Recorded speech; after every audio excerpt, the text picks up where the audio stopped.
Dradon, my favorite tiefling. Welcome. Valurna. Please take a seat. I prefer to stand. Suit yourself. I guess you don't want anything to drink either. No, I'd like to get this over with as quick as possible. Very well. Did you get it? Yes. Can I see it? Amazing. The horn of a unicorn. I got you what you wanted. Yes, you certainly did. Here. This is not the amount we agreed upon. Luthien will get his share when he arrives. He won't be arriving, so I'll be taking his share. Oh, I see. I presume he is dead then? Yes. By your hand? By a horn. There was another. Another unicorn? Yes. Fascinating. Please do tell. I'd rather not. Surely you can spare a few moments. A unicorn is a rare sight. 2 unicorns. You must tell me everything. I'm not here to please your curiosity. No, but it can be instrumental knowledge to my research. That might be, but I'd like to forget the matter and move on. Dradon, you have experienced something quite extraordinary. Forget our personal differences. This is much more important. Now you have to tell me everything. Listen, I don't have to do anything. I've done what you hired me to do. Sit down. What? It isn't a request any longer. Are you threatening me? Call it what you will. And I didn't think it was possible to dislike you any more than I already did, Valurna. You flatter me. Now, before this becomes very unpleasant, I suggest you sit down. Of course. Now, tell me everything. Please.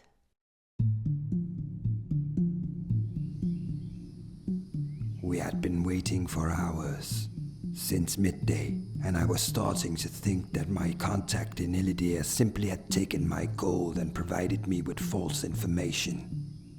We had smeared earth and grass all over ourselves in an attempt to hide our scent. I was itching all over, and we both started to become impatient. Are you sure this is the spot? Luthien asked. He had asked that very question several times the last couple of hours. Yes, I'm sure. I had answered every time.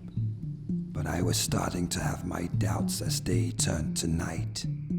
We had a good plan, as good as we could have for such an encounter. We were ready to trap the beast, when, or if it showed itself. The moon was full as it entered the glade. I always thought that a unicorn looked like a horse with a horn on its head. And it did. But at the same time, it didn't. It was a female, with a pure white coat, powerful muscles, and it moved with such grace. The horn on its forehead looked like a magical weapon and an otherworldly crown at the same time. We could feel its purity from where we were hiding among the trees. I was so entranced by its beauty that Luthien had to tuck my sleeve to get my attention. I shook away my fascination and drank my potion of cat's grace, immediately feeling much lighter and sharper. Luthien then handed me one of the 2 vials you had given us and took the other himself. Time to get paid, he whispered, and drank its contents. He vanished from sight, and I drank the vial I had as well. It took a few seconds for my brain to adjust to the weird sensation of being invisible and not being able to see my hands and the rest of my body. I then felt another tug on my sleeve, this one clumsier than before, no doubt since Luthien couldn't see me, but we both knew what it meant. I took out the magical net you had given us, and stealthily moved closer to the unsuspecting unicorn. We started encircling the beast like we had planned, and as expected, it turned its head to look in Luthien's direction. Stealthy as he was nowhere near stealthy enough to fool a unicorn in a forest.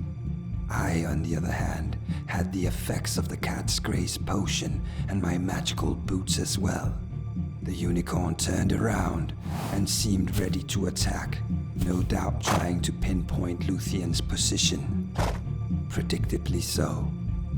I turned visible as I threw the net that wrapped itself around the unicorn, tightening so much that the beast couldn't move and fell to the ground. It whinnied, and Luthien appeared in front of it as he thrusted his long spear into the helpless beast, red blood spraying all over its white coat. "Don't kill it. We just need the horn," I scolded him. You're always so soft. He complained and stabbed it again. It whinnied once more. And maybe I am soft, for it pained me to see it suffering. I just wanted to get it over with. I took out my axe and moved over to the beast's head. I grabbed the horn, and as I lifted my axe ready to strike, it looked me straight in the eyes. I could see its sadness, and I hesitated. Do it. Now. Luthien ordered, but the look the unicorn gave me, I realized that sadness wasn't due to its own peril. It felt sorry for me, and suddenly, the wickedness of my actions dawned upon me. Give me that, Luthien said, and took the axe, pushing me aside. He grabbed the horn and swung 3 times, chopping it off. He then walked over and gave it to me. You're too soft, half-breed. He then went back and picked up his spear. He raised it and aimed at the large wound in the unicorn's head where the horn had been. How'd you fancy another horn, horsey? He said, smiling, as he was about to thrust the spear into the helpless beast once more. Then out of nowhere, as if it had teleported, another unicorn appeared between me and Luthien. Though similar to the first, this one was clearly male, and it seemed to be sporting a beard on its chin. Before I could make sense of what was happening, it kicked back with its hind legs and hit me straight in the chest, breaking my bones and throwing me back several feet. I gasped for air as I saw Luthien try to pierce this new foe with his spear. The male unicorn swung its head to the side, and its horn deflected the weapon and sent Luthien stumbling, his spear dropping from his hands. Panicking, I grabbed a potion from a pocket in my vest. It would heal and dull the unbearable pain going through my chest. As I drank it, the male unicorn looked down on the one lying on the ground and spoke. It spoke? Yes, in the common tongue. What did it say?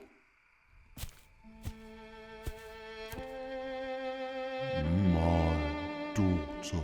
It said, and I could hear the grief in its words. It then touched the dying unicorn with its horn, and I could see the wounds from Luthien's spear started to heal, but it was still lying motionless and hardly breathing. I'm not sure any amount of healing would have saved it. The male unicorn turned its head and looked at Luthien, its eyes fuming with rage. Walking backwards, Luthien pointed at me. Now, hold up, horsey. He's the one with the horn, he said. The male unicorn spared a quick glance back at me. I felt its anger, but even worse, I felt its judgment. Its gaze then shifted between the female unicorn, the axe dripping with blood in Luthien's hand, and the bloodied spear lying on the grass. The spear, Luthien was approaching fast. The male unicorn let out a cry of anger and charged Luthien, horn first. Luthien tried to pick up his spear in time, but the unicorn was too fast. It gored him, its horn piercing through his face and out the back of his skull. It reared and swung its head up, sending Luthien spinning limpless through the air until he landed with a sickening thud on the ground. It then turned around and looked at me, its face painted with Luthien's blood. It lowered its head, horn pointing at me, and I knew my doom was near. But then the fallen unicorn let out a small cry, and the male turned its attention away from me. I quickly got up and ran, and for many moments I was sure I would be run through as well. But it never happened. I assume it was doing what it could to help its kin. Amazing. Can I have the rest of the payment now? Well, I could give you much more. What do you mean? You know the whereabouts of another unicorn. Gather a crew and bring it to me alive, and I will give you more gold than you will see in many years to come. Forget it. I'm not risking my life again. I learned my lesson and lived to tell the tale. I will not test Lady Luck more than that. So, if you'd be so kind. Actually, you owe me. What games are you playing now? No games, just fair bargaining. See, you haven't brought back the enchanted net I gave you. It is worth much more than the agreed payment. Now, I am willing to forgive that if you take on this next task, and you will of course be paid handsomely, even more than the original amount. Valurna, I do not want to go back to that glade. I understand your fear, but with the right crew by your side... It's not just out of fear of what might happen to me. It's harming these creatures. It's wrong, even for someone like me. A tiefling with a conscience. How dull. Listen, make no mistake, I am a fair woman, but until you get back my magical net, you are indebted to me. And I trust you know that I'll claim that debt one way or another. Of course. More threats. I am not unreasonable, Dradon. This is how matters have turned out. You chose to leave my property. It is only fair that you compensate me for it. You will regret this, Valurna. I doubt it. And neither will you when you have the reward in your possession. Now bring me back a living unicorn. And my net!